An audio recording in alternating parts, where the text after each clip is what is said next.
Muy buenos días a todos. Les habla Carola Mejía, del equipo técnico del GFLAC.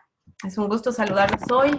Les doy la bienvenida a la última sesión del módulo 7 de financiamiento climático. Esta es la cuarta sesión, que será una sesión práctica en la que abordaremos el tema de cómo elaborar una propuesta.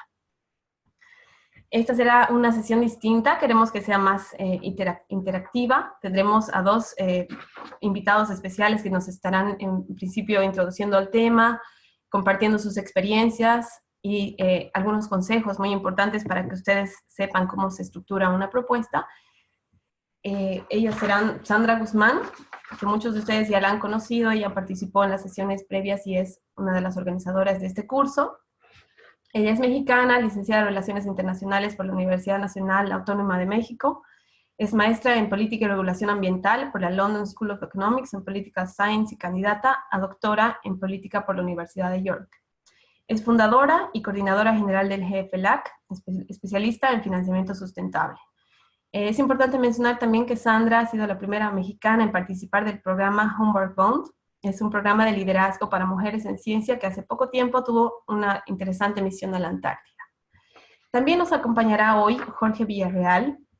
Él es director de Política Climática y Transporte de la Iniciativa Climática de México. Él es licenciado en Ciencias Políticas por la Universidad Autónoma de Metropolitana. Realizó la especialidad en Política y Gestión Energética y Medioambiental en Flaxo, México. Tiene más de 19 años de experiencia en diversas organizaciones de la sociedad civil, en áreas de cambio climático, energía, bienes comunes, género, democracia y derechos humanos. Es responsable de identificar necesidades y prioridades de política pública, comprender el contexto de la política climática y la información técnica relacionada con emisiones y el potencial de mitigación en el sector de transporte. También se encarga de intercambiar información técnica y de políticas públicas con las partes interesadas pertinentes, como ser agencias gubernamentales, representantes del sector privado y agencias multilaterales y bilaterales. Es un gusto tenerlos a ambos el día de hoy. Les voy a explicar un poco cómo va a ser la hermenéutica de esta sesión, que va a durar 1 hora. A diferencia de las otras va a ser un poco más corta porque es una sesión práctica. Como siempre vamos a tener un pequeño resumen de lo que vimos la sesión pasada, cuando nos hablaron sobre el financiamiento de la acción climática, y posteriormente vamos a tener la participación de nuestros dos invitados, de nuestros dos panelistas, y mientras tanto quiero que ustedes vayan pensando en preguntas que quieran hacerles a los dos invitados de hoy, pero que sean preguntas bien concretas, ya que vamos a abrir el micrófono a 3 personas para que hagan sus consultas. Le vamos a dar el tiempo para que puedan responder a nuestros invitados, y así vamos a ir abriendo el micrófono a más personas. Quienes no quieran participar, digamos, hablando, pueden también escribir sus preguntas a través de la plataforma de preguntas y respuestas. Sí, les voy a recomendar, por favor, que sean bastante, que vayan al punto estas preguntas, que sean bastante resumidas, lo más posible, y bastante concretas. Para empezar, entonces, voy a hacer un breve resumen de lo que vimos en la sesión pasada, en la que hablamos sobre el financiamiento de la acción climática. Tuvimos la participación de 2 invitados muy importantes, uno de una agencia de cooperación, Gabriela Rodríguez, de la Embajada Británica en México, y también tuvimos a Claudia Latorre del BID. Si tienen problemas con mi presentación, ¿qué nos pasa? Bueno, cada uno de ellos nos comentó sobre lo que hace su institución en temas relacionados a cambio climático, cómo están apoyando al financiamiento climático en la región. Gabriela, por su parte, nos mostraba que existe un programa muy importante de la Embajada Británica que apoya varias iniciativas, y en México particularmente se está dando bastante apoyo también financiero. Ay, no sé qué pasa con la presentación, no la puedo pasar.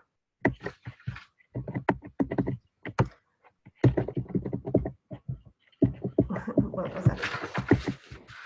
Carola, disculpa, ¿querés pasármela y que te ayude? Sí, por favor, no la puedo pasar, no sé qué está pasando. Voy a tratar de dejar de compartir y voy a volverla a compartir para ver si es esto lo que está.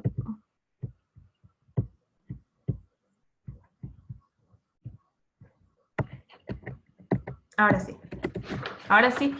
Bueno, como les decía, estuvo Gabriela Rodríguez, ella es directora de Políticas de Cambio Climático y Energía, y ciudades en la Embajada Británica. Está a cargo de la estrategia de cooperación bilateral entre México y el Reino Unido para estos temas.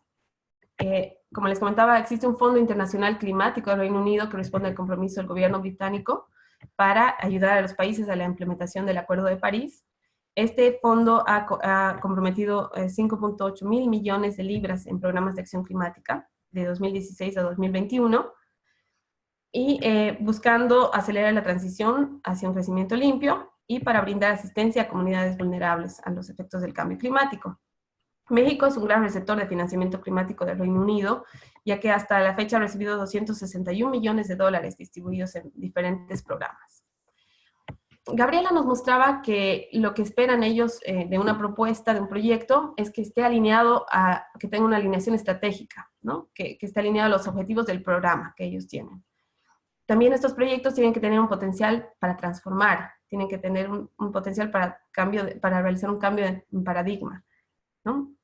Y para esto es importante que exista voluntad política, tiene que haber creación de habilidades y capacidades, innovación en tecnologías y metodologías, capacidad de apalancamiento de recursos también. Estos proyectos tienen que ser replicables y también depende de la escala, ¿no? Si es un proyecto a pequeña escala, tiene que ser replicable a mayor escala en el futuro. Es importante para ellos la relación calidad-precio de los proyectos y una propuesta cuando se presenta. El proyecto maximiza resultados por cada libra que se invierte, se tiene que demostrar esto. También es importante para ellos que se demuestre que existe adicionalidad, es decir, que este proyecto no está duplicando esfuerzos y pueda apoyar a que, o sea, pueda sustentar y justificar que este financiamiento que va a recibir es fundamental para llevar adelante la propuesta o el proyecto. Y finalmente, el tema de la sustentabilidad, ¿no? El proyecto tiene que tener una estrategia para mantenerse aún si no cuenta con el financiamiento de la Embajada Británica. Teníamos también la presentación de Claudia Latorre, el especialista líder de cambio climático en la División de Cambio Climático del BID. Trabaja en la movilización de financiamiento internacional para programas y proyectos de mitigación del cambio climático. Él nos introdujo a lo que es la Banca Multilateral de Desarrollo, indicando que se había creado para financiar en principio a gobiernos, pero tiene cada vez más relevancia financiando también al sector privado y movilizando recursos de este sector que es tan importante. Nos comentó que ellos son bastante rigurosos en los requisitos de adquisiciones y salvaguardas ambientales y sociales. Tiene un valor añadido el aporte de conocimiento. Nos comentaba, por ejemplo, que el BID, la CAF, y hay otros bancos grandes que son bancos de desarrollo, y estos financian operaciones de gran tamaño. Y él nos indicaba como un monto referencial los 20 millones de dólares, sin embargo nos decía que esto puede ser mucho más. Está el BID presente en 26 países prestatarios, ofrece préstamos, donaciones y asistencia técnica, genera también documentos y bastante información relacionada al conocimiento. Sus principales ventanillas son operaciones con gobiernos a través de préstamos de inversión, préstamos de política, donativos de inversión o de asistencia técnica. Tiene también operaciones con bancos nacionales de desarrollo, que estos a su vez financian al sector privado en cada país. Y tiene dos ventanillas muy interesantes para financiar al sector privado. Una es el FOMIN, que es como un laboratorio de innovación que financia iniciativas innovadoras de pequeña escala. Y está también el IDB Invest, que es el brazo operativo del BID que trabaja con el sector privado para operaciones de mayor tamaño, ¿no? A través de préstamos, garantías y equity. El BID maneja también fondos concesionales, fondos de financiamiento climático concesional, como son el GEF, el Fondo Verde, y bueno, todos estos que se muestran aquí a continuación. Estos fondos concesionales están destinados a cubrir costos adicionales de los proyectos, enfrentar barreras de riesgo, información de políticas y buscan un impacto transformativo, que se cambie de paradigma, lo mismo que decía Gabriela, y que se acelere el cambio. Bueno, ahora vamos a pasar a la presentación de Sandra. Bueno, ya más que una presentación compleja, nos va a compartir lo que ella considera que es importante que contenga una propuesta. Así que Sandra, te voy a dar la palabra, por favor. Muchas gracias. Solo quería confirmar que me escuchan bien. Sí, te escuchamos. Perfecto. Bueno, pues muy buenos días a todas y todos. Muchas gracias nuevamente por sumarse a este curso, en esta sesión. Yo quisiera hacer una breve introducción señalando cuáles consideramos que son los aspectos que podrían ser integrados en una propuesta y que puede orientarles a ustedes, recordando que este es un curso que busca llevar las ideas a proyectos y de esto y que estos proyectos puedan acceder a financiamiento para ser implementables. Voy a resaltar algunos puntos que quisiera enfatizar basado en la experiencia que hemos tenido en el GFLAC y que consideramos son al final del día elementos que pueden ayudarles a guiar. Por un lado, creo que lo que hemos estado discutiendo es el rol fundamental de los objetivos. Cuando tenemos un objetivo claro, esto nos permite, por supuesto, plasmar, hacer un buen plan de trabajo. Por los objetivos nos referimos a qué es lo que queremos hacer, qué es lo que queremos lograr. Y aquí creo que es muy importante pensar en, antes de hacer un análisis de las propuestas, es importante conocer cuál es el contexto del problema que queremos resolver y entender un poco a qué se debe esta propuesta. Es decir, casi siempre lo que buscan los financiadores es que podamos solucionar problemas que existen en la sociedad, que existen en el ambiente, que existen en las interacciones humanas. Es decir, hay la gran necesidad de que muchas de las propuestas resuelvan problemas o traten digamos, llenar algunos vacíos que existen. Y esto tiene que ver con justo lo que decían Gabriela y Claudio en las sesiones pasadas sobre el tema de la adicionalidad. ¿Cómo sumamos a los esfuerzos que están haciendo? Porque como ustedes han estado revisando en este curso, hay muchas acciones que ya se están desarrollando en la región, a los diferentes niveles, al nivel de los gobiernos centrales, a nivel de los gobiernos subnacionales, a nivel del sector privado, pero entonces el tema es cómo hacemos una propuesta que sea complementaria a lo que se está desarrollando o que sume a lo que se está desarrollando y en donde podamos resolver de manera específica y estratégica los problemas que nos aquejan. Entonces, el objetivo es fundamental porque sin el objetivo claro y definido, y que a veces es el más difícil porque podemos conocer alguna problemática, pero si no tenemos del todo definido el objetivo, todo lo demás se hace más complejo. Y esto tiene que ver justamente con el segundo punto, que es con la justificación. A veces nosotros tenemos a lo mejor alguna idea que nos parece que es interesante, pero si no logramos justificar la razón de esa idea, puede ser muy difícil acceder a financiamiento por parte ya sea de la cooperación bilateral o de algunos otros mecanismos internacionales. En ese sentido, es muy importante entender, justificar con plena, digamos, con elementos muy claros, cuáles son esos aspectos que nosotros, cuáles son las razones detrás de plantear una propuesta. Por ejemplo, si hay un interés en comunicar mejor el tema de cambio climático o de mejorar la educación, cuál es la justificación que nos llevaría a proponer estas diferentes ideas y plantear estos objetivos.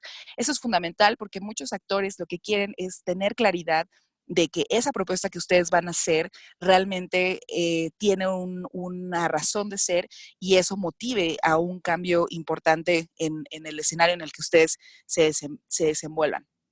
Luego viene un tema más, digamos, en términos metodológicos, de cuáles son esos pasos que usted va a desarrollar para llevar a cabo un proyecto. Es decir, una vez que ustedes tienen identificado el objetivo, una vez que ustedes tienen identificada la justificación, ¿cómo van a llegar allá?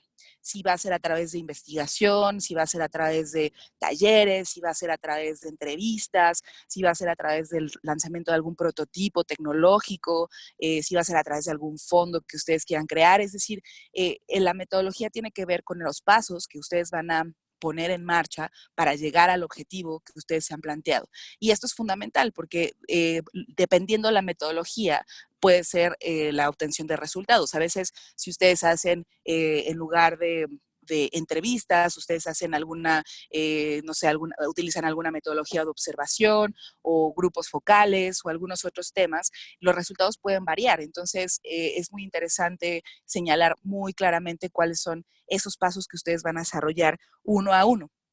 Y esto se asocia a cuál es el plan de actividades, porque una cuestión es establecer cuáles van a ser la metodología que ustedes van a utilizar, y otra cosa es cuál es el plan específico de actividades. Es decir, ya que se tiene establecido que en la metodología van a utilizar entrevistas, a lo mejor ustedes quieren saber cuál es el avance de progreso en las políticas climáticas de los países de América Latina, y ustedes han decidido plantear entrevistas. Entonces, por ejemplo, en un plan de actividades, ustedes ya empiezan a hablar, por ejemplo, de un mapeo de actores, a qué actores van a entrevistar, van a hacer una selección específica de actores en el gobierno, o quieren conocer la versión o la visión del sector privado, cuáles son esas actividades, van a desarrollar no solo un trabajo de escritorio, es decir, van a revisar la literatura para ver qué es lo que se ha dicho al respecto, y después poner en marcha las entrevistas, cuál es el tiempo en el que ustedes van a desarrollar, y eso justamente tiene que ver con el cronograma. Normalmente, siempre que uno hace una propuesta, tiene que plantear con muchísima certeza, aunque siempre hay un grado de cambios cuando tenemos propuestas, siempre tiene que conocer cuál es el cronograma, es decir, va a ser una investigación o un proyecto que se va a llevar a cabo en 6 meses, en 1 año, en 2 años. Por ejemplo, hay proyectos, quizá ustedes están pensando en algunos proyectos más tecnológicos, o quizá proyectos, por ejemplo, de educación, y ustedes quieren ver el cambio de comportamiento de una población y cómo ha cambiado en 1 año. Entonces están haciendo actividades que empiezan en un cierto periodo y tienen que hacer un cronograma para dar seguimiento. Siempre el cronograma lo que nos ayuda es a establecer la temporalidad del proyecto, cuánto nos va a durar y hasta qué punto queremos alcanzar. Esto es muy importante porque a veces hay proyectos que a lo mejor pensamos que nos pueden tomar 1 mes, 2 meses, pero a lo mejor resulta que nos va a tomar hasta 6 meses. Y esto es muy importante porque los que financian este tipo de proyectos, dependiendo la escala, dependiendo los objetivos, a lo mejor pueden decir, bueno, tengo solo un presupuesto para 6 meses, entonces el proyecto que tú tengas solo puede estar inmerso en esos 6 meses, y si tu idea lleva más allá de 6 meses, a lo mejor puedes buscar un financiamiento complementario, ¿no? Pero siempre es muy importante tener muy claro cuál es la temporalidad del proyecto. Y aquí viene un tema que a mí me parece muy importante, que justamente se ha resaltado y lo hemos hablado a lo largo de este módulo, y tiene que ver con la teoría del cambio. La teoría del cambio es una metodología que justamente se ha creado para demostrar hasta qué punto los proyectos que nosotros estamos haciendo, por ejemplo, en materia de cambio climático, estamos logrando un cambio. ¿Cómo demostramos que lo que nosotros promovemos realmente está impactando? Por ejemplo, si nuestros proyectos tienen que ver con educación, ¿cómo vamos a demostrar que realmente que realmente más gente está educada, que cada vez más gente realmente está informada y tiene conocimiento de estos temas? Entonces, la teoría del cambio lo que busca es que uno pueda justificar cuáles van a ser esos indicadores que nos van a llevar a entender si lo que nosotros estamos proponiendo realmente está siendo efectivo. ¿Se acuerdan que hablábamos siempre de que no es solo una cuestión de aumentar el recurso financiero y el flujo y la movilización, sino también cómo garantizamos que nuestras ideas, que nuestros proyectos realmente estén ayudando a hacer un cambio, y en este caso un cambio ya sea en la sociedad, ya sea en el ambiente, ya sea en la comunidad en la que se desarrolla el proyecto, ya sea a nivel tecnológico? ¿Cómo demostramos que realmente lo que estamos proponiendo es un cambio? Y aquí tienen mucho, mucho que ver con la parte transformacional. Como lo platicábamos, lo que ahorita necesitamos en materia de cambio climático son acciones que sean innovadoras, que realmente nos lleven a no solo a escalar tecnologías que ya existen, sino cómo nos permiten empezar a transformar también a la sociedad. Decíamos que hay mucha necesidad de generar ideas que al innovar logren pensar un poco fuera de la caja, ¿no? O sea, en cambio climático ya sabemos qué hay que hacer para reducir emisiones, ya sabemos qué hay que hacer para reducir vulnerabilidad. Ahora, ¿cómo traducimos todo eso? No solo en proyectos, sino también en métodos que nos permitan realmente eso, hacer un cambio en la sociedad. Y por supuesto, hay elementos que son muy importantes para justificar y para dar pues sobre todo un sustento a nuestras ideas. Y es que es muy importante que todas y todos ustedes que están en proceso de desarrollar proyectos tengan muy claros los objetivos y que estos objetivos se alineen con los principios de sus organizaciones, de sus ideales. Si son personas físicas y les interesa hacer un proyecto, que ustedes tengan, que ustedes puedan demostrar que tienen la capacidad o la formación o la experiencia desarrollando este tipo de proyectos, porque cuando ustedes plantean un objetivo que se alinea a su perfil, es mucho más, los va a llevar hacia un camino más exitoso. Es como pueden ustedes poner en marcha su conocimiento. Y ahí siempre se busca tener documentos de respaldo. Todos los financiadores, todos los organismos les van a pedir que por un lado puedan demostrar su trayectoria, pero por el otro lado también puedan demostrar cuál es el trabajo que ustedes han hecho antes, publicaciones o proyectos en campo o cualquier otras acciones que ustedes hayan desarrollado que les dé esa validez de alguna manera de poner en marcha estas ideas. Y justamente esto es cómo ustedes logran tener toda esta información para después decir, ok, ya tengo mi propuesta, ya establecí los objetivos, ya tengo la justificación, ya tengo todos los documentos que respaldan mi conocimiento sobre estos temas. Ahora, ¿cómo ustedes van a llevar a cabo un mapeo de actores?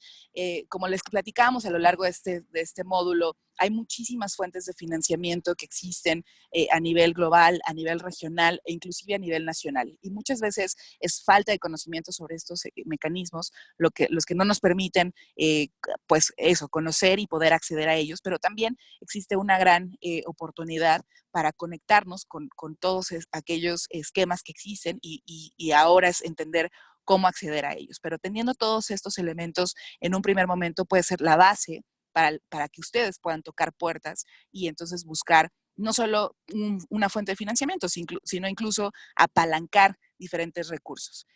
Nosotros hemos preparado un formato que les vamos a poner a disposición en Lapsis. Es un formato muy sencillo para hacer propuestas que les queremos proponer y sobre todo lo que nos interesa ahorita es pues, conocer cuáles son sus inquietudes específicas y elementos que podamos guiarles para que ustedes tengan una exitosa implementación de sus proyectos. Entonces, esto es por mi parte una breve introducción de los elementos clave que quisiéramos compartir con base en la experiencia que hemos tenido y bueno, ahorita que escuchemos también la experiencia de Jorge va a ser muy interesante para que entonces podamos escuchar sus inquietudes y sus consultas para seguir platicando de qué elementos podemos mejorar para hacer de nuestros proyectos unos proyectos financiables. Muchísimas gracias.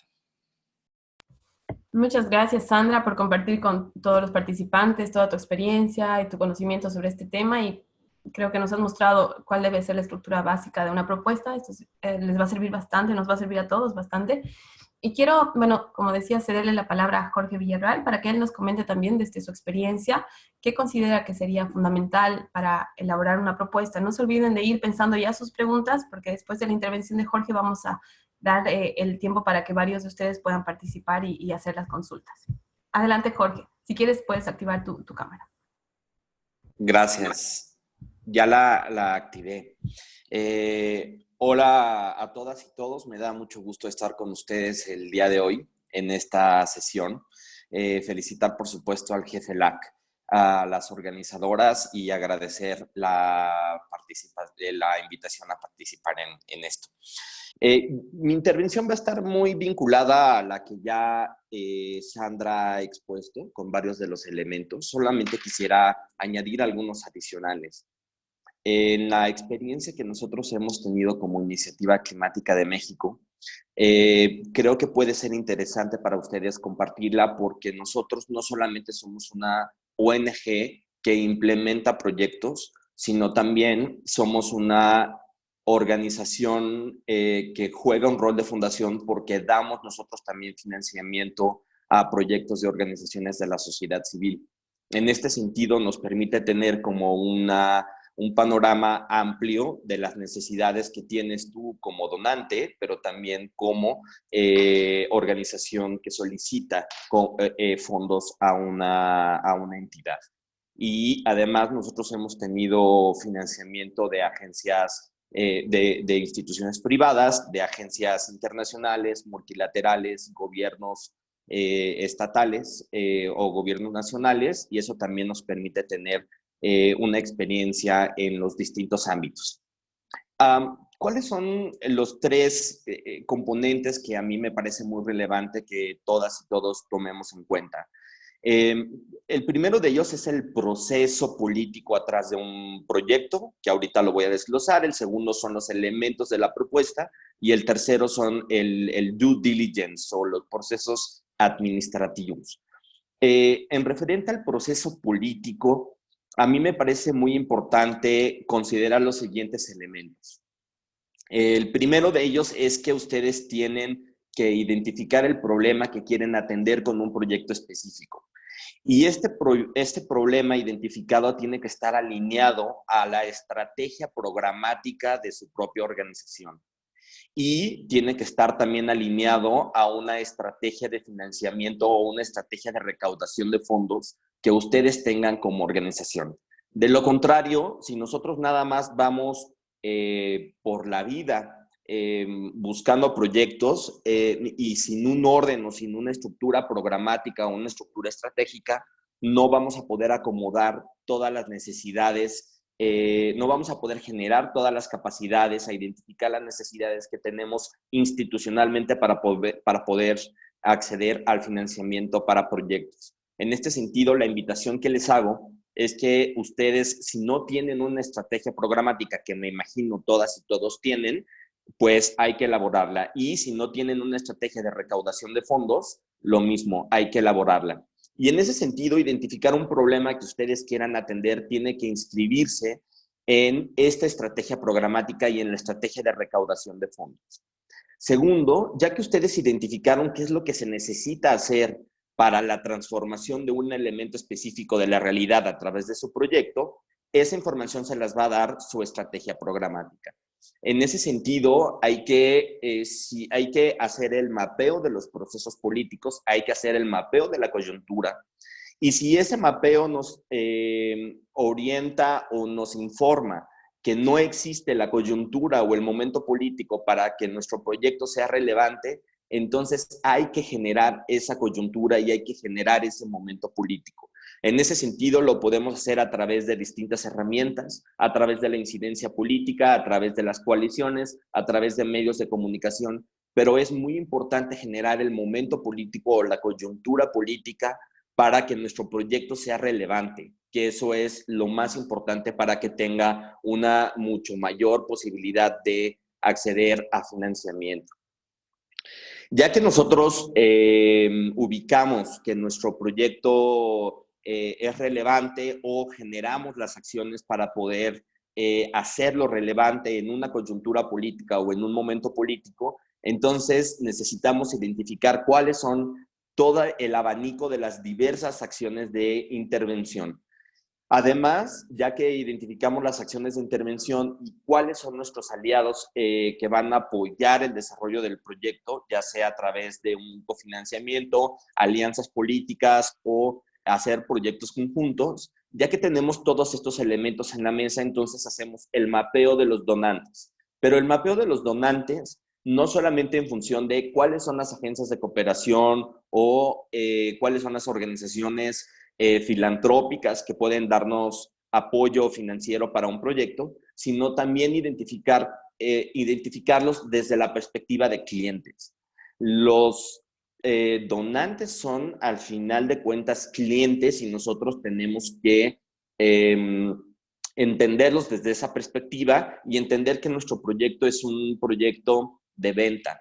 Disculpen que lo comente así de capitalista, pero esa es la realidad y nosotros tenemos que generar un proyecto de venta a la hora que estamos haciendo un proyecto de intervención. Tenemos que venderlo, tenemos que hacerlo sexy, tenemos que hacerlo relevante.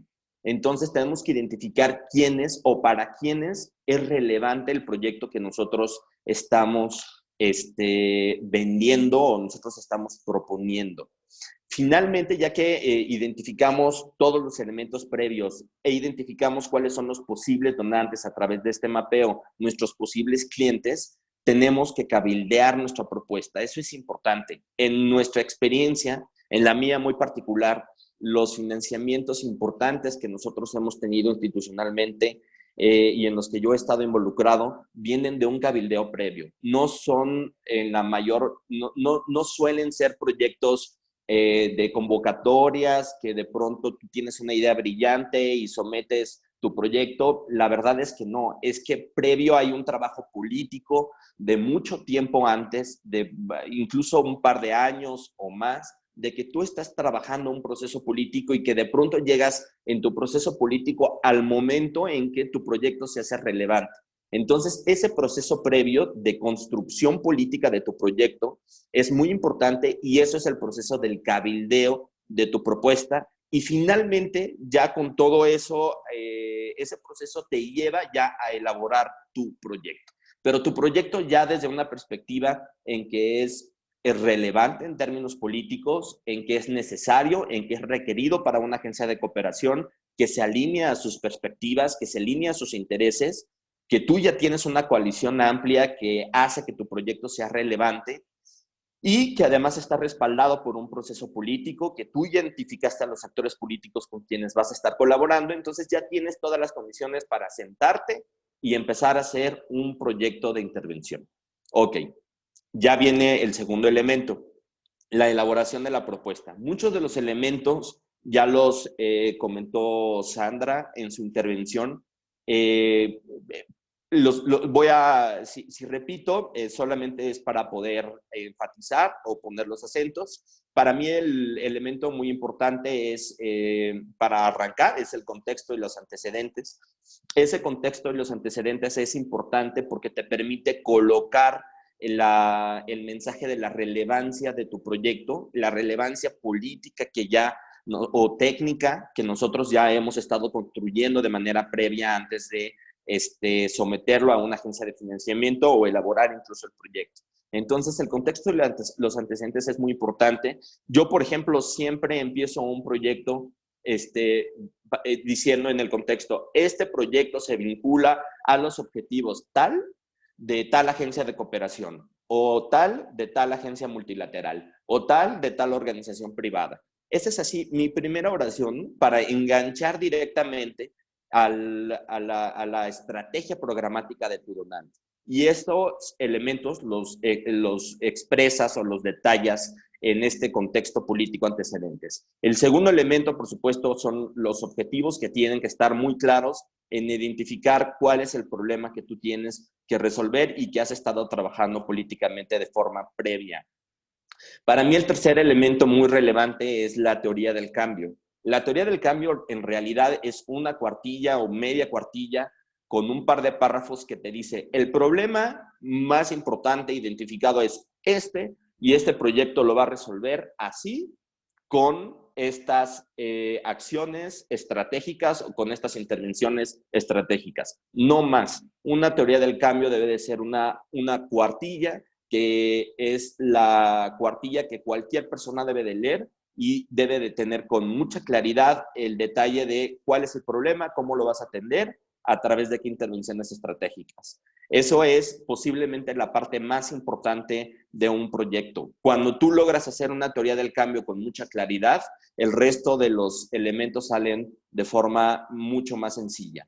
El cuarto elemento para mí importante es el marco lógico. Y el marco lógico es esta tabla que ustedes conocen de sobra, que es empezando por de izquierda a derecha, son los objetivos, el objetivo general, objetivos específicos, outcomes o resultados esperados, outputs o productos y actividades. Y así vincularlas en una lógica que te permite de manera muy clara mapear desde tu objetivo hasta tu actividad, cómo están conectados en esta cadena de marco lógico. Esta cadena de marco lógico te da como lo que habíamos dicho, los outcomes esperados, los resultados esperados, y eso te permite elaborar el segundo elemento que es muy importante, que son los indicadores de impacto de tu proyecto. Los indicadores de impacto son posiblemente el elemento en el que cualquier agencia que te da un apoyo financiero para un proyecto le es de más importancia, y yo recomiendo muchísimo tener muy clara la metodología de elaborar los indicadores de impacto. Hay muchísima literatura en el Internet, así es que ustedes pueden echarse un clavado para elaborar los indicadores de impacto, y si no, las chicas de GFELAC tienen mis datos y con mucho gusto puedo proporcionarles algunos documentos. Finalmente, siguiendo los productos del marco lógico, también ya que identificamos las actividades en función de los productos y de los resultados esperados y de los objetivos, eso nos da los elementos para elaborar la ruta de implementación o el cronograma que mencionaba Sandra. El siguiente elemento de la propuesta son los riesgos. Es importante elaborar un mapeo de riesgos, que ustedes identifiquen cuáles son los riesgos organizacionales, los riesgos de comunicación, los riesgos del proyecto técnicos y los riesgos políticos. Y ya identificado cuáles son los riesgos, ustedes también deben de colocar cuáles son las medidas que necesitan para poder mitigar esos riesgos. Es muy importante ser completamente honestas y honestos en la elaboración de una propuesta en el componente de los riesgos y de los indicadores. Los indicadores, recordar que no son una herramienta para evaluar el proyecto, solamente el desempeño del proyecto, sino también es una herramienta para orientar nuestras propias actividades. Por lo tanto, mientras más honestidad, más útil son estas herramientas. El siguiente elemento son el mapeo de actores o de beneficiarios del proyecto, que hay que identificar cuáles son, de qué sector y cómo se van a ver beneficiados, y cómo nosotros vamos a tener una comunicación o cómo vamos a tener el engagement con estos actores. El siguiente componente es identificar de manera muy clara la replicabilidad del proyecto, es decir, qué potencial tiene de replicarse o de multiplicarse este proyecto. La complementariedad o la adicionalidad que mencionaban de manera previa también es un elemento muy importante a resaltar.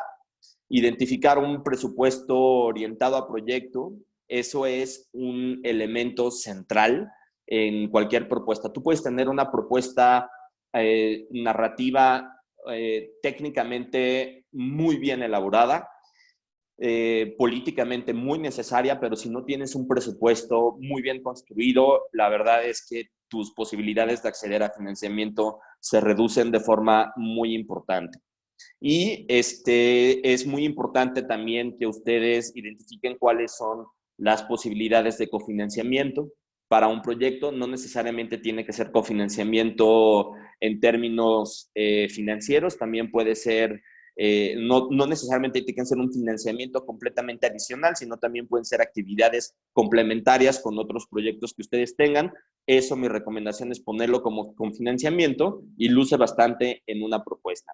Finalmente, el tercer elemento o la tercera área grande para que me parece muy relevante tener en cuenta es toda la parte de los procesos administrativos.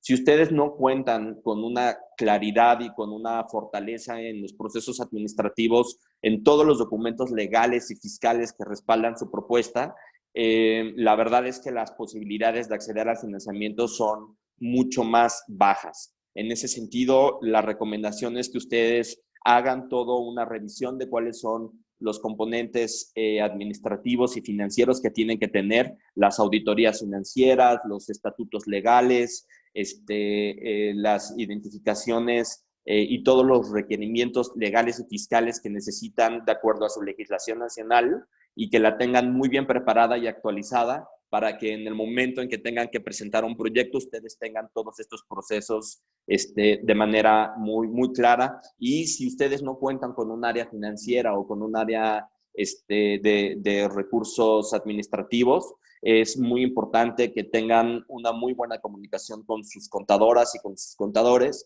para preparar todos estos elementos y tenerlos súper listos. Esos son los tres elementos que a mí me parecen muy relevantes y pues quedo atento para cualquier pregunta o respuesta. Gracias.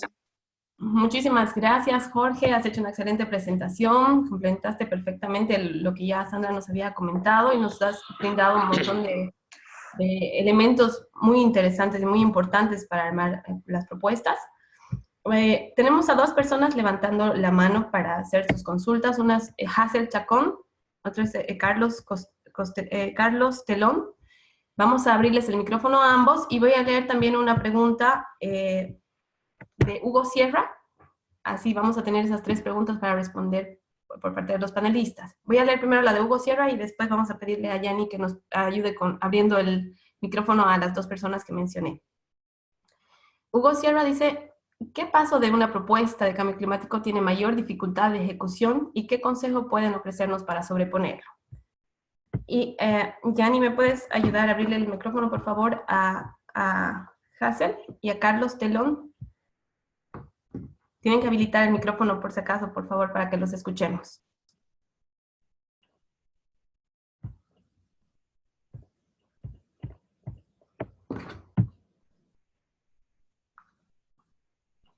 ¿Yanina?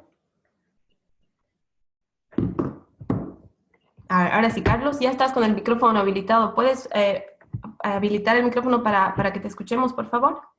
Ok, perfecto. ¿Me escucha? Sí, te escuchamos perfecto. Gracias. Sí, es que preguntaba qué posibilidades tienen los proyectos autofinanciables o autosostenibles, más que todo aquellos que se refieren a los parques solares. Nosotros en Guatemala quisiéramos implementarlo en los municipios, más que todo de la mancomunidad. Perfecto, muchas gracias por tu pregunta, Carlos. Enseguida te van a responder nuestros panelistas. Y bueno, ya no veo la mano de Gesell levantada. Vamos a habilitarle el micrófono, Yanina, por favor, a José Nicolás Molina. José, ya estás con el micrófono habilitado. ¿Puedes, por favor, activarlo en tu pantalla para que podamos escucharte?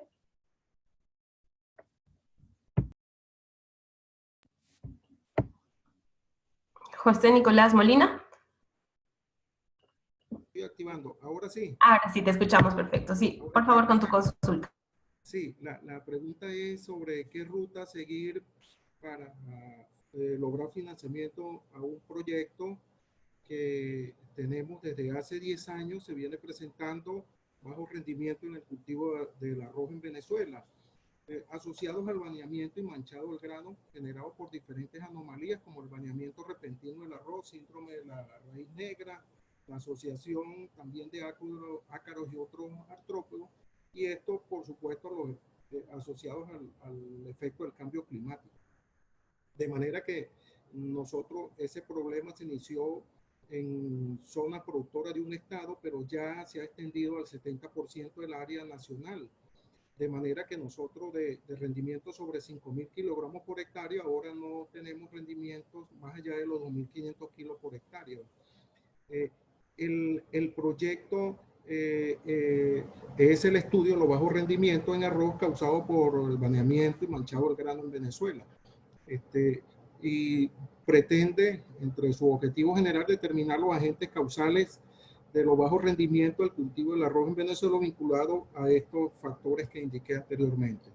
Es un proyecto que tiene un presupuesto se requiere una inversión de unos $36.000 y aquí están involucrados instituciones de investigación, el IVIP, la Universidad Central de Venezuela, la Universidad Centro Occidental Lisandro Alvarado, la UCLA, es decir, instituciones del Estado y dirigido por la Fundación Nacional del Arroz, que es una institución de investigación de los arroceros privada, es decir, que sería quienes proponentes del proyecto es el sector no gubernamental y es un trabajo interinstitucional, pero requiere, digamos, tiene esa limitante que es el financiamiento. Ahora, muchas gracias. Sí, perdón.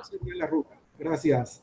Sí, muchas gracias. Perdona que te corte, pero para darle más la posibilidad a más gente de participar, les pido por favor que sean preguntas cortas. Entonces voy a darle la palabra primero a Jorge. Jorge, te recuerdo, son 3 preguntas. La primera estaba referida a qué parte de la propuesta es la más difícil de ejecutar. La segunda, qué posibilidades hay para proyectos de parques solares bajo un sistema autofinanciable. Y bueno, la tercera del compañero de Venezuela, que es relacionado a un proyecto de adaptación, específicamente en el tema del grano de arroz. Le damos la palabra primero a Jorge y después a Sandra. Muchas gracias. Sobre cuál elemento de una propuesta de cambio climático tiene mayor problema en su ejecución, depende muchísimo del tipo de propuesta de cambio climático, porque puede ser una propuesta muy técnica, puede ser un proyecto de mitigación, un proyecto de adaptación, puede ser política pública, puede ser financiamiento. En mi experiencia y en mi conocimiento, la verdad es que no hay una propuesta fácil de implementar, ¿no? Todo tiene una complejidad y debe de estar alineada a las capacidades. Mi recomendación sería tener como mucha claridad en la factibilidad de la propuesta que estamos planteando, en la posibilidad de que nuestra propuesta sea relevante y en las capacidades técnicas, organizacionales e institucionales que nosotros tenemos para poder llevar a cabo esta propuesta. Nos gusta mucho porque a todas y todos nos apasionan estos temas, nos gusta mucho hacer propuestas muy ambiciosas, tratando de abordar problemas muy amplios, pero en la medida en que nosotros tengamos problemas mucho más concretos, identifiquemos la factibilidad y las capacidades para poder llevarla a cabo, vamos a tener mayor éxito y en ese sentido no debería de haber problema en la ejecución. Sobre las posibilidades en los proyectos autosostenibles, particularmente los proyectos solares, recordar que los proyectos solares, debido a la escala global y el desarrollo tecnológico, cada vez son más costo benéficos. Y en ese sentido, yo me acercaría justamente a instancias como el Banco Interamericano Institucional o a algunas instancias de agencias de cooperación en nuestros países sobre cuáles son los programas de apoyo para el desarrollo de proyectos de techos solares. Son bastante autosostenibles ya los techos solares. Reducen pobreza energética y el que reduzcan pobreza energética porque incrementan el consumo el consumo eléctrico de forma sustentable o sin emisiones. Eso también es una muy buena oportunidad para poder acceder a otros financiamientos, no necesariamente en materia energética o de cambio climático, sino también de desarrollo social o de combate a la pobreza. Mi recomendación sí es consultar, acercarse a las agencias de cooperación internacional. Todas ellas están trabajando proyectos en materia de energías renovables y particularmente de techos solares y seguramente debe de haber financiamientos en esta área y hay muchas otras organizaciones, aunque no sé específicamente el caso del país, pero que sí trabajan vinculando el desarrollo de proyectos solares con comunidades que están aisladas a la red o que están conectadas pero que necesitan incrementar su consumo. Y sobre la ruta a seguir para financiar el proyecto productivo del arroz, que ha reducido de manera muy importante su productividad por manchado, la verdad es que mi estrategia, mi muy personal punto de vista, ante un programa tan grave, es hacer mucho ruido mediático. Y ese ruido mediático y hacer un cabildeo fuerte político para hacer este problema cada vez más visible, cada vez más relevante, hacer alianzas con las organizaciones que están trabajando en materia de cambio climático para poder fortalecer el ruido mediático, para poder hacer muy relevante la necesidad de atención financiera a este proyecto y que nos permita identificar los agentes causales, pero que además nos permita resolver el problema que nosotros vayamos a identificar con la intervención. La verdad es que yo haría muchísimo ruido político en el Congreso, en las agencias gubernamentales, en alianza con organizaciones productivas y organizaciones ambientales y de cambio climático para poder hacer la necesidad de atender este proyecto cada vez más relevante. Gracias. Muchísimas gracias, Jorge. Sandra, si puedes responder, por favor, a las 3 preguntas, te cedo el micrófono. Claro, muchísimas gracias. Solo voy a enfatizar, perdón, 2 puntos de lo que ya súper atinadamente dijo Jorge. El primero de ellos es que una parte que es muy compleja cuando uno hace un proyecto es demostrar el impacto.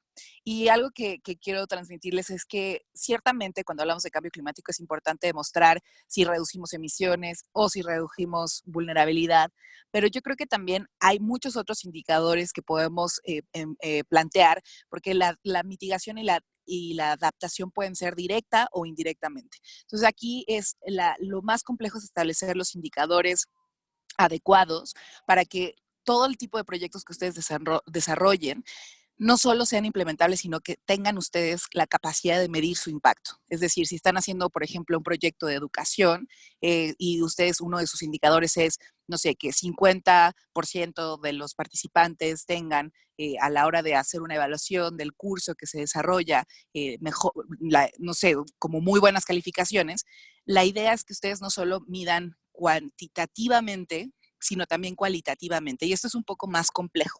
Sin embargo, yo lo que creo es que sí es importante pensar que un proyecto puede, de manera directa o indirecta, perdone, hacer un cambio importante. Y creo que para mí eso es lo más complejo, pero parte de lo más importante, es cómo asegurar que sus proyectos son realmente efectivos. Y como decía Jorge, hay muchísimos indicadores que se han desarrollado, que también vamos a subir literatura sobre ello para que ustedes tengan acceso a estos temas. Y sobre los otros dos puntos, un consejo que creo que nos aplica a todas y todos que estamos en este sector, es que con la firma también de la Agenda de Desarrollo Sostenible, se han abierto muchísimas oportunidades para trabajar en temas como es la reducción de la pobreza y la reducción del hambre, en donde temas, por ejemplo, como cómo fortalecer al sector agrícola y toda la producción, como mencionaba el colega, en materia de arroz, cómo realmente enfrentar el problema de manera estructural, cómo darle vida a todos los sectores que pues se han visto afectados y que ahora pues digamos tampoco se les ha dado tanta atención. Se empiezan a desarrollar también una serie de procesos, de fondos y los organismos, los países empiezan también a poner más énfasis ahí. Entonces yo creo que además de lo que decía Jorge, que me parece fundamental, es cómo cuando nosotros hacemos una propuesta, también la acompañamos de mecanismos de comunicación, de mecanismos de generación de alianzas, porque siempre lo que tenemos que tener en cuenta es que nosotros podemos desarrollar un proyecto que puede tener impacto.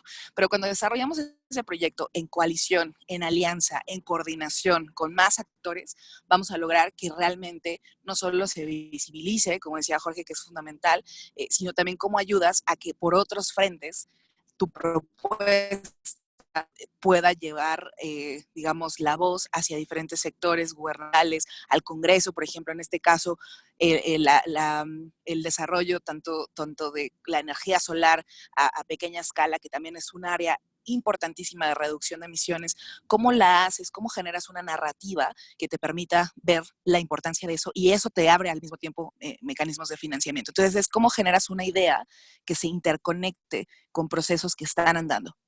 Hay muchos fondos, por ejemplo, como mencionaba Claudio la semana pasada, del BID, del Banco Mundial, que están buscando acercar este tipo de financiamientos a productores y a desarrolladores de pequeña escala, que creo que son muy importantes tanto para la pregunta del desarrollo solar como para la parte de arroz. Entonces, les vamos a mandar también algunos links que pueden ser para que ustedes exploren qué tipo de proyectos se están desarrollando y pues toda la estrategia que hay alrededor. Esos serían dos comentarios complementarios. Muchas gracias, Sandra. Muchas gracias, Jorge. Tenemos una persona más que está levantando la mano y ella es Ana Belén Ortega, de Quito. Le vamos a dar la palabra, por favor, Janina, si puedes habilitarle el micrófono.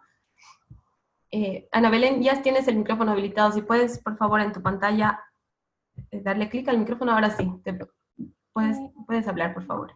Gracias, creo que ya lo habilité. Pues bien, mi pregunta iba enfocada en cómo ven los donantes del establecimiento de un salario para quien propone o lidera o dirige el proyecto en cuestión. No sé si es que eso lo ven como, no sé, intereses personales o prefieren que tal vez todo sea como que un trabajo voluntario y que los fondos se enfoquen netamente en realizar las acciones, más no en remuneración de quien dirige el proyecto. Entonces yo tenía esa inquietud de cómo lo ven, o sea, si es que lo ven como que normal o es tal vez una barrera y si es que se han dado algunos casos de esto. Esa era mi pregunta, gracias. Muchas gracias a ti, Ana Belén. Vamos a responder esas preguntas y también veo una pregunta más que podemos rescatar aquí de la plataforma. Óscar Alberto Román dice que ve un peso importante en la consideración política que hizo Jorge y quiere saber si entra en juego realmente el contexto de financiadores y el interés político a momento de presentar una propuesta. Les cedo la palabra a los dos panelistas para que respondamos, por favor, a estas dos consultas. Empecemos por Jorge. Muchas gracias. Empiezo por esta última. Por supuesto que desde la perspectiva de los donantes y de las agencias de financiamiento, los procesos políticos son relevantes y de hecho son los elementos o los factores de toma de decisiones en mi perspectiva y en mi opinión. Más que la parte técnica, más que la relevancia de la sustancia de una propuesta, son los procesos políticos los que determinan el flujo de financiamiento. Lamentablemente es así, pero justo por eso nosotros debemos estar muy conscientes de que cualquier propuesta técnica no es una propuesta solamente técnica. La técnica y la ciencia no es neutral, menos en cambio climático, y hay que acompañarla de procesos políticos y mejor estar muy claros en estos procesos. Y sobre la parte del salario, me parece una muy buena pregunta. ¿Se tiene necesariamente que poner un salario para quien coordina, para el staff, quien coordina y quien lidera un proyecto? Es completamente válido y de hecho una agencia de cooperación te va a cuestionar si tú no pones un salario para las personas que van a implementar de tu propia organización o tú el desarrollo de un proyecto, porque el no hacerlo da la impresión de que no hay nadie dentro de la propia organización que le va a estar dando seguimiento, y eso es una parte fundamental. Mi sugerencia es que, por supuesto, la incluyas y que se cobre como es debido. No debe, nosotras y nosotros estamos muy involucrados en todos estos proyectos, estamos muy comprometidas y comprometidos, pero eso no tiene que mermar en ningún momento nuestros ingresos y nuestra vida, y un proyecto debe de considerar necesariamente un trabajo bien remunerado en el presupuesto específico para ello. Muchas gracias, Jorge. Sandra, si puedes responderles, por favor. Sí, totalmente. Yo coincido en que a veces cuando uno hace una propuesta, cuando planteas actividades como talleres o el desarrollo de alguna tecnología, nos perdemos de vista de la parte humana que lleva a cabo esas acciones. Entonces, a veces nos cuesta dimensionar el costo del trabajo, pero lo que hemos observado es que también es importante verlo como parte estructural de los proyectos. Y yo creo que sí es importantísimo que se integre como costo operativo de los proyectos, en donde sí hay un costo, por ejemplo, para quien opera. Y, por ejemplo, nosotras también utilizamos cómo asignas recursos para la parte de comunicación, porque esto que decía Jorge me parece fundamental. ¿Cómo empiezas a difundir los proyectos que estás desarrollando? Y esto implica que cuando tú hagas una propuesta, un proyecto, no solo incluyas el costo de operación, el costo de comunicación, pero también el costo administrativo, porque recordemos que cuando son flujos de financiamiento, sobre todo si es de cooperación o si es de algún organismo internacional, implica a veces también un costo de transacción y un costo así propiamente de la administración del recurso.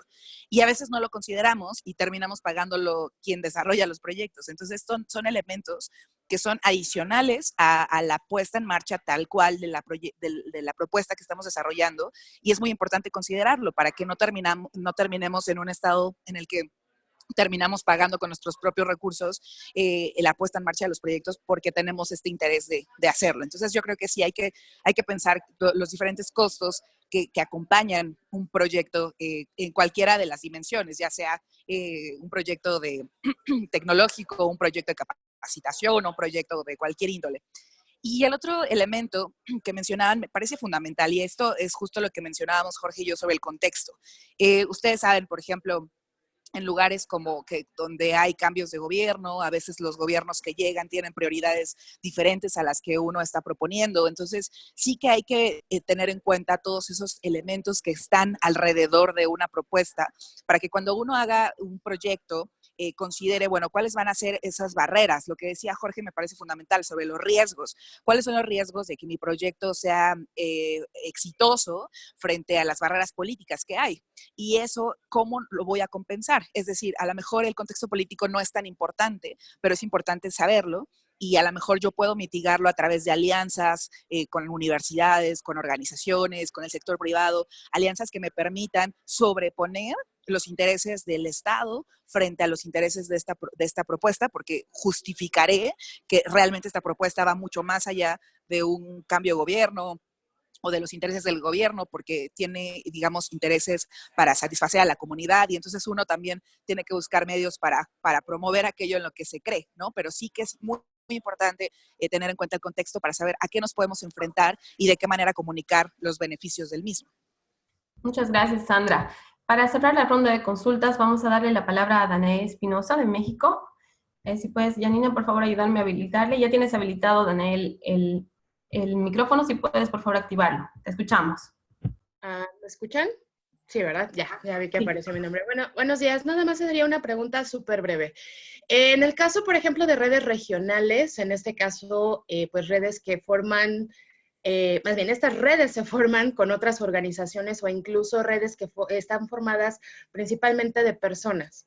En este caso, por ejemplo, de personas jóvenes. Sin embargo, esta red o las redes que estén, que hablo en el tema específico de nosotros, como red latinoamericana en cambio climático, lo que nos interesa saber a nosotros es cómo precisamente podemos hacer esta parte de fondeo a un movimiento que tiene prácticamente el proyecto ya casi hecho, casi listo, pero la mayoría de las personas que forman parte de este proyecto o no son parte de una organización, sino que están trabajando en otras cosas o están estudiando su máster, etcétera, pero que tienen un proyecto muy bueno. ¿Cómo se logra fondear esto? O sea, sin necesidad de esta parte de personalidad jurídica. ¿Es posible? ¿No es posible? ¿Cómo le podemos hacer? ¿A dónde podemos preguntar? ¿Cuál sería como la estrategia precisamente? Porque sí, la verdad, a veces es un poquito frustrante tener pues proyectos o un proyecto específico establecido y decir, bueno, no contamos con esta parte de personalidad jurídica, sin embargo, bueno, tenemos pues bastante trabajo ya, tanto acumulado como pues una historia bastante buena y confiable, pero ¿cómo le hacemos precisamente para poder encontrar este fondeo al movimiento regional y que cierto proyecto específico pueda tener como este fondeo? Gracias. Muchas gracias, Danae. Sandra, ¿quiere responderle a Danae primero, por favor? Sí, claro.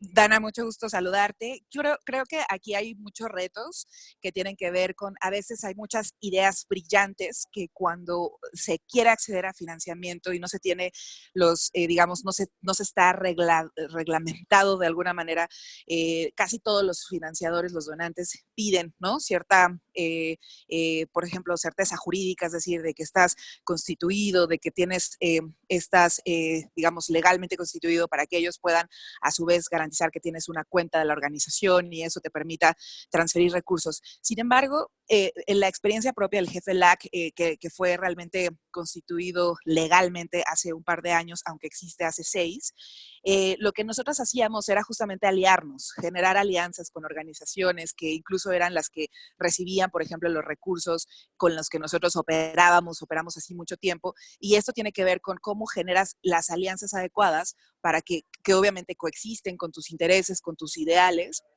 y que te permitan ayudar o que te permitan tener estas sinergias para que, por ejemplo, a lo mejor las organizaciones determinadas generan o reciben los recursos, pero tú lo operas y de esa manera hay como una coalición y también que a la hora de hacer alianzas, pues en esta coincidencia incluso puedas hacer proyectos conjuntos, ¿no? Porque también uno de los retos, sobre todo de redes regionales, es lograr transferir recursos hacia otros países, ¿no? A veces, seguro la Fundación Avina tiene mucha experiencia en este sentido, en el que tienes a diferentes actores trabajando en diferentes países que también tienen un costo de transacción y todo eso tiene que ser parte de la propuesta que desarrolles y que generes coaliciones con las organizaciones o las personas que están trabajando en los diferentes países para que al hacer una propuesta conjunta y al generar estas alianzas, el costo de operación sea menor, porque sí que es costoso, ¿no? Pero al final del día, también la formación de capital humano es un gran área